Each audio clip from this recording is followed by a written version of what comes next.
Luar biasa kan, nggak ada berhentinya kan? Dari selesai lulus ngapain gitu. Mumpung masih semangat. Aduh, amin. Sesuatu yang nggak pernah ada cerita gitu, Ini kan nggak pernah terbuka nih dengar. jadinya tuh, Iya, dibuka nih sama Mbak Alia. iya, ini kan Gini semua loh. orang gitu dengar. ya. Iya.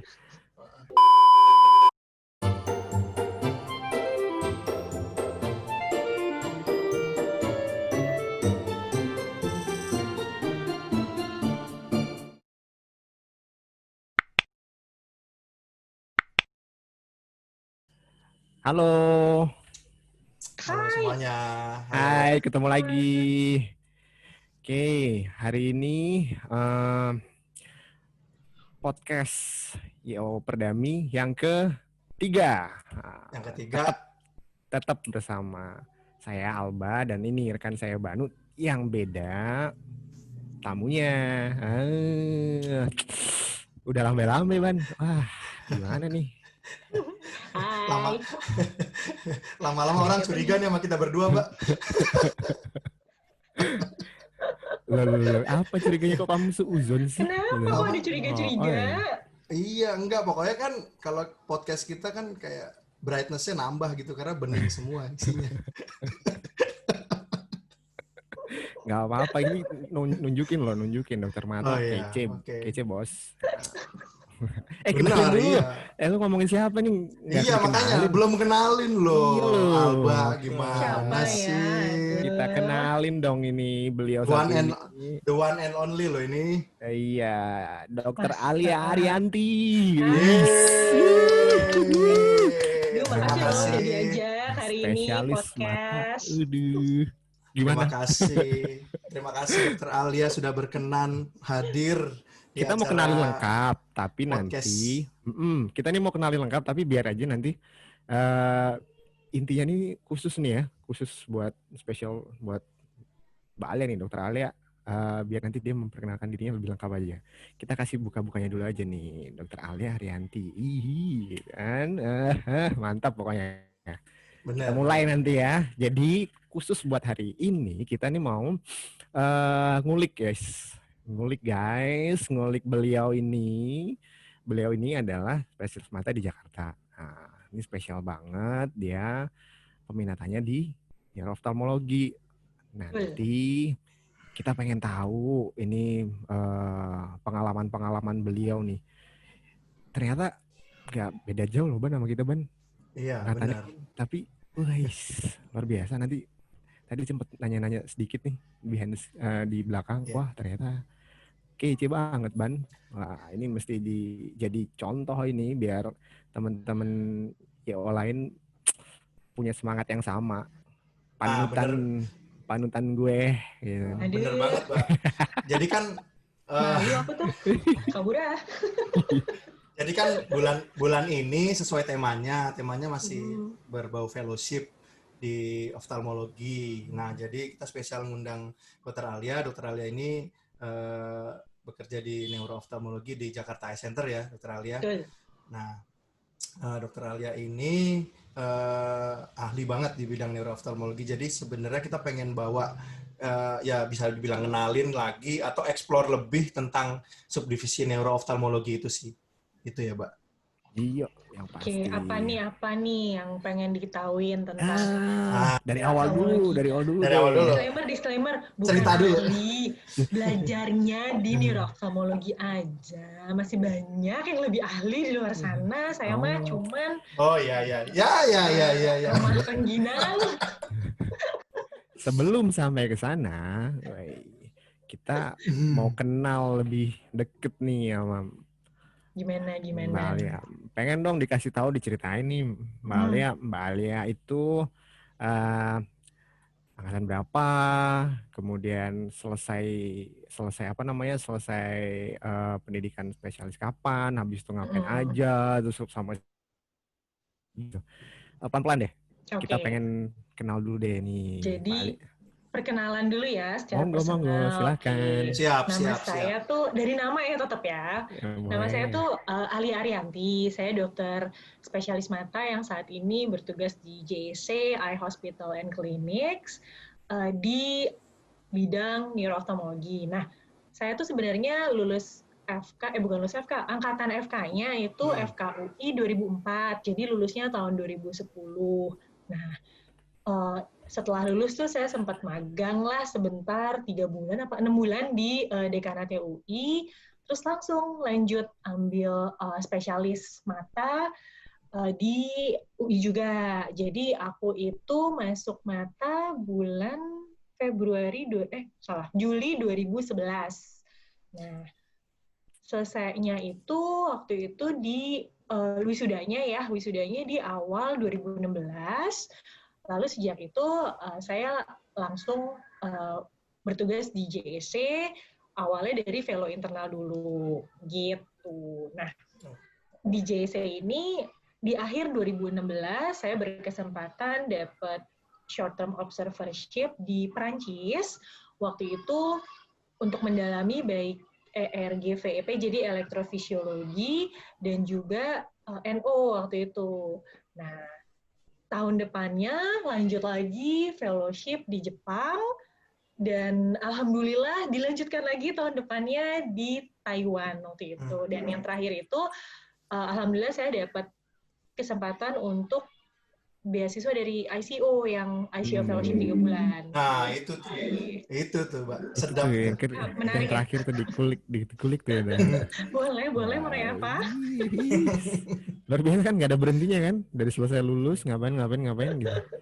Mumpung masih semangat. Semangat terus dong, bagus. Pertanyaan pertama nih, Mbak. Apa tuh? Kenapa NO? Sebenarnya ini pertanyaan yang susah-susah gampang. Gampang karena enaknya sih kalau buat aku, ya mau udah dari dulu suka gitu kan. Cuman susahnya tuh untuk menjustifikasi ke orang lain. Kok bisa sih suka NO gitu kan. Karena orang-orang selalu bilang kalau NO pusingnya unexplained visual loss, kirim aja ke NO gitu lah. Terus kalau NO nggak ada yang lanjutin, kirim ke siapa gitu kan, ke ruang kosong. Kalau nggak ada yang minat. Jadi sih sebenarnya aku dari residen, tahap-tahap tengah lah itu udah mulai tertarik tuh sama NO.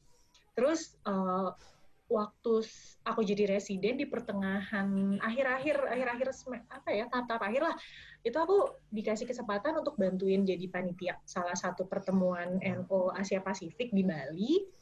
Nah, di situ tuh makin kerucut tuh minatku, jadi ketemulah idola-idola NO-nya dunia gitu ya. Terus kok orang-orang ini luar biasa sekali gitu, semuanya kayak pinter banget, tapi baik, pinter, ilmunya juga benar-benar komprehensif, dan melihat mata dari sisi yang mungkin subspesialis lain nggak begitu melihat, tapi tetap dibutuhin gitu. Jadi aku waktu itu pernah iseng browsing, ada satu artikel jurnal gitu ya, dipublish, ada di PubMed, kalau nggak salah di Indian Journal of Ophthalmology. Itu sebenarnya cuman kayak wawancara singkat, kenapa fellow kalau nggak salah, fellow di Amerika gitu ya, milih masuk NO. Jadi ada 4 poin di situ.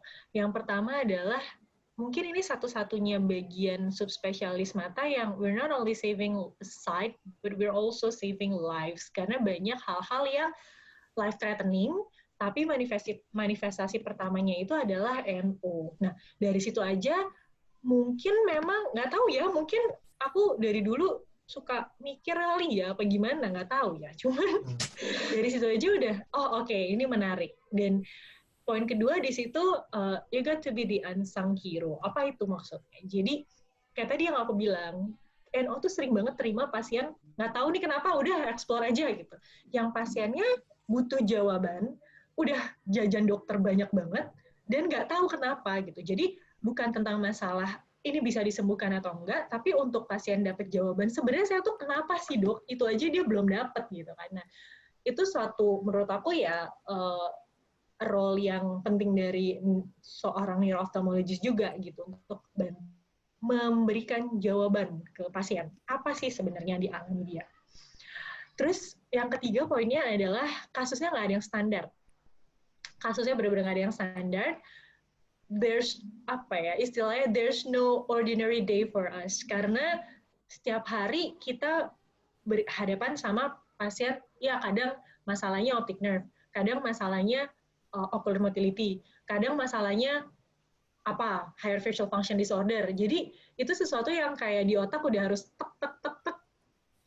Ya itu suatu hal yang menantang sih kalau buat aku ya, dan dibutuhkan sebenarnya karena neurooftalmologi ini bukan subspesialis yang favorit kayak retina, kayak KBR gitu. Cuman penting sebenarnya karena pada akhirnya jawaban itu diperlukan gitu kali ya. Tahu nggak Ban? Ini sebenarnya ketika kalau melihatnya itu kayak suhu, Pak. Wah, gila.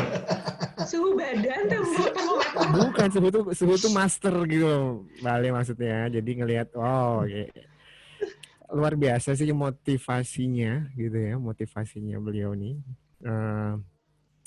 Dan itu yang bikin kagum sebenarnya. Jadi melihat kita nggak pengen nunjukin sebenarnya apapun yang dipilih gitu ya. Kalau satu pasti sudah ada di passionnya, jadi totalitas nih kayak dia gitu. Dan apapun pasti kalau udah jadi dijalin dengan passion dan totalitas begini pasti ya di jalannya jadi mulai awal selesai langsung pergi kemana-mana untuk itu kan sebenarnya apa ya kalau ngeliat waktu pasti ya kan balai kan ada waktu tuh pasti pertimbangannya jauh lagi pergi-perginya gitu kan itu pasti effort lebih lah dan saya kagum nih benar-benar kagum dengan ini Mbak Alia. Jadi kan kalau gue sih ngelihatnya memang ketika kita bukan ngelawan juga sih. Jadi ketika mungkin semua orang bergerak ke arah mana gitu, ini kita bisa munculin sisi lain dari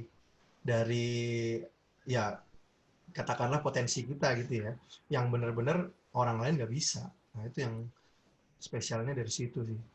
Sebenarnya sih ya, aku juga merasa beruntung sih karena orang-orang sekitarku semua mendukung. Aku kan udah nikah, jadi ya alhamdulillah banget suamiku mendukung. Anak ya memang kebetulan belum ada, dan memang karena belum ada anak itu, jadi itu aku jadiin momentum, ya udahlah sekarang aja mumpung belum ada. Jadi belum ada beban ninggalin anak kecil juga kan. Tapi di sisi lain ya alhamdulillah banget keluarga, suami terutama itu mendukung banget. Dia nggak keberatan sama sekali aku tinggal tinggal. Wow, keren sih. Ya. Keren. Memang itu pilihan yang nggak gampang sih kalau mau ngambil suatu bidang yang mungkin apa ya nggak banyak dilirik orang, tapi kita bisa jadi master di situ ya. By the time kan suatu saat pasti nanti akan jadi benar-benar yang paling ahli mungkin. Dokter Ali sih saya yakin. Amin. Suatu saat gitu kan. Ya itu jadi taking the risk for brighter future. Nah udah gitu. Dan terus belajar sih sebenarnya karena terus berkembang ya. Jadi emang nggak boleh merasa puas di satu titik gitu. Karena kan coba deh, misalkan sekarang dihitung aja deh dari banyaknya lulusan dokter mata, spesialis mata itu ya yang mengambil subspesialistik kan cuma berapa persen.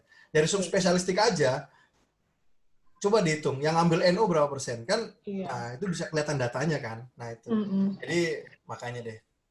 Nah oke, lanjut gimana nggak apa-apa, lanjut gimana. Tentunya makin kesini sih sebenarnya makin banyak sih ya yang muda-muda untuk ambil NO sih. Nah karena mereka saya yakin udah ngeliat role modelnya dulu, ya nggak sih? Iya. Iyalah. Kayak ceritanya awalnya sama kan, cerita kayak tadi Mbak ada cerita ketemu dengan orang-orang yang diidolakan akhirnya menjadi motivasi gitu.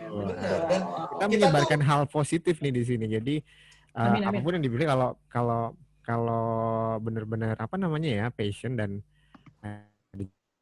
kita pegangannya ini nih, jadi biar teman-teman yang lain yang punya pikiran yang sama entah di NO atau di lain ya gitu ya.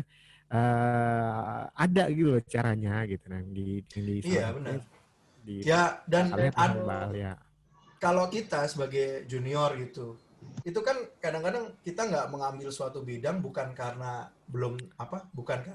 nggak murni nggak mau, tapi kadang-kadang karena belum melihat aja dunia aslinya, kemudian belum lihat aja orang yang sudah berkecimpung di dunia itu, sehingga dia belum bisa tuh nemuin sisi good things-nya lah. Lain cerita kalau sekarang yang muda-muda udah banyak, kemudian Belum kita juga, terpapar gitu ya. ya paparannya juga lebih tinggi. Saya residen aja juga mungkin sekarang NO menjadi subjek yang lumayan ya inilah promising lah gitu. Nah, lanjut Mbak, nyambung sebenarnya sih kalau ke pertanyaan berikutnya. Apa nih? Kok deg-degan ya? Lu mau nanya apa lagi? Fellow-nya tuh dulu short observership-nya tadi di Paris dan Taiwan ya. Kira-kira yang keren short loh, Ban. observer di Prancis, terus ke Jepang sama ke Taiwan. Itu di Prancis, wow. itu ya. ceritanya gimana tuh Mbak Nah, Ale? itu dia. Setelah yang jadi panitia tadi itu, atau memang sebelumnya setelah panitia itu ya berarti ya baru pergi ya? Itu panjang, itu kan masih tengah-tengah residen sebenarnya. Jadi lanjut residen dulu habis itu. Oke. Acara NO yang mana sih? Asnas 2013, udah lama banget itu. Aku lulus aja baru 2015 akhir kan. Jadi udah 2 tahun sebelum lulus sebenarnya. Oh, iya. Cuman waktu itu emang speaker-speakernya tuh emang top-top banget ya, dan enak gitu, bener-bener enak ngejelasin bahwa NO tuh enak kok kalau misalnya mau didalemin, dan ada hal-hal yang kita bisa tahu yang mungkin subspesialis lain tuh nggak akan lihat ke arah sana gitu. Nah kan kadang-kadang nih ya, sama neurologi aja gitu ya, emang belajarnya syaraf, kadang malah kita yang bisa nebak gitu, dari neurooftalmologi yang bisa diagnosis ke arah sana, karena mungkin kalau neurologi lebih general kan, walaupun dia ada punya sendiri juga tuh neurooftalmologi di neuro. Ya. Jadi hal-hal kayak gitu aja sih yang emang aku suka. Oke, sekarang gimana fellow-nya? Waktu itu mungkin cerita lebih detail lagi kali ya, tentang apply-nya gimana, terus kontak-kontak sama mungkin senior atau profesornya di sana, terus ya dapat linknya, mungkin dapat kenal. linknya gitu. Kok tahu? Oke, Kok itu kenapa penting ya. pilihnya di? Karena Teman-teman mungkin juga yang bisa. Yes. Karena gitu mungkin ya. itu yang jadi kendala teman-teman yang lain gitu kan. Gimana sih kalau pengen dapat kesempatan juga gitu, atau mungkin passionnya sama ya kayak Mbak Ali, tapi bingung nih caranya mau mulai dari mana gitu. Kalau yang pertama itu, karena itu sebenarnya aku beruntung sih, karena itu bagian dari pelatihan ERGVP waktu itu, elektrofisiologi. Jadi memang udah dibantu dari training alat, tapi diselipin kesempatan untuk observership, karena memang nawar sih waktu itu. Dan memang ada satu rumah sakit yang, jadi lucu kalau di Prancis itu, mereka membagi, aku lupa deh, cuman ada pembagian antara ophthalmology yang surgical department sama yang non-surgical department. Jadi yang departemen yang aku masukin itu namanya Department of Neuro-Ophthalmology and Visual Function Exploration. Jadi semua hal yang terkait sama fungsi visual kita, fisiologinya gitu ya, itu di sana. Jadi dari semua pemeriksaan elektrofisiologi, mau ERG, VP, EOG, EOG dinamik, EOG statis gitu ya. Terus ada semua jenis pemeriksaan lapang pandang, sampai ada hal-hal yang namanya kayak attention visual field testing gitu. Jadi orang-orang kalau misalnya di Prancis kan kalau mau memperpanjang SIM, itu dia harus ada surat keterangan bagus semua fungsinya tuh spesifik gitu. Gak cuma visus tapi lapang pandangnya gitu. Terus ada juga kondisi-kondisi khusus. Jadi misalnya, iya mereka cepat banget. Aduh, jangan detail banget. Di sini aja lu nembak ban. Di sini bisa pasien 160 lu bawa motor ke rumah sakit, pusing. Sekarang iya 160 aja masih bawa motor ke rumah sakit. Nah, di sana tuh jadi misalnya mereka tuh ada evaluasi berkala.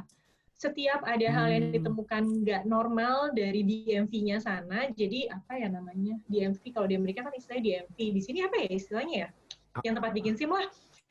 Itu mereka akan di-refer ke rumah sakit tertentu untuk ngeluarin surat keterangan apa masalahnya, masih bisa nyetir atau enggak berdasarkan kriteria mereka. Jadi ada pasien-pasien yang punya gangguan lapang pandang yang dari DMV-nya, cuman mereka bisa ada dengan surat keterangan khusus, dengan pemeriksaan fisiologi khusus gitu ya. Salah satunya kalau nggak salah attention visual field testing itu. Jadi gimana orang bisa refleks terhadap suatu stimulus yang ada di depannya. Jadi kalau visual field itu kan halus banget ya, cuman lampu dengan intensitas sekian, besar sekian, yang akan sulit kalau misalnya memang pasiennya ada kelainan optic nerve atau kelainan retina gitu. Nah, tapi kalau ini bentuknya bentuk objek. Jadi kita dikasih gitu, oh kalau pasien ini kita cek visual field-nya dengan objek besar yang ada di real life, dia lihat kok, terserah dia di MV mau ngasih apa enggak, kayak gitu-gitu. Jadi memang menarik banget di sana, sesuatu hal yang baru yang mungkin selama kita di Indonesia belum pernah lihat bahwa untuk dapat SIM Itu aja tuh. repot banget gitu kan. Gue juga baru tahu loh. Baru tahu. Dan di sana itu di Eropa memang kan database untuk pemeriksaan genetiknya banyak, bagus ya. Jadi optic nerve hereditary disease, retinal hereditary disease, semua tuh database-nya lengkap banget. Jadi di sana tuh aku bisa lihat semua jenis penyakit textbook yang nggak pernah dengar sebelumnya gitu. Nggak pernah lah ketemu di selama residen gitu di Indonesia. Ketemu di sana macam-macam. Dikasih buku juga tuh sama Prof tentang retinal hereditary disease. Jadi ya itu sesuatu yang seru juga ya, karena walaupun memang saya NO, tapi karena memang saya juga bertanggung jawab sama pemeriksaan elektrofisiologi di rumah sakit, saya juga harus tahu dong kelainan-kelainan apa sih yang memang erat kaitannya dengan pemeriksaan RGVP ini gitu. Ya. Luar biasa. Berat. Berat sih, berat. Berarti kita bener sih ngundang Mbak Alia nih. Iya. Tapi maksudnya itu seru loh. Maksudnya jangan mikir susah bagaimana. Tapi enggak. yang seru Bukan berat banget, maksudnya gitu. ini susah. Bukan berat maksudnya. Salah. Semoga terinspirasi gitu. Iya, maksudnya tuh kita tuh benar-benar inspired banget sih. Ini Aduh, amin, sesuatu yang nggak pernah ada cerita gitu. Ini kan terbuka nih jadinya tuh, dibuka nih sama Mbak Alia. Iya, ini kan Gini semua loh. denger.